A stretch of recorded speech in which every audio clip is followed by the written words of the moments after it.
baksana. Daire, matematik, anlam. 14 Mart pi gününde bilginler biziz işte. Artık korkma işlemden, toplama çıkarma bölmeden. Kesirler mi çok basit, eğlenmeye birebir.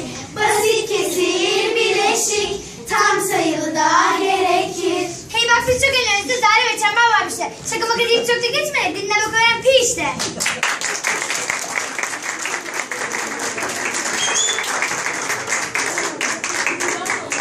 Küçük bir açıklama yapayım arada. Şevval dün minik bir trafik kazası geçirdi ama bugün burada olmayı çok istediği için velisiyle birlikte yanımızda. Ona ayrıca teşekkür ediyoruz.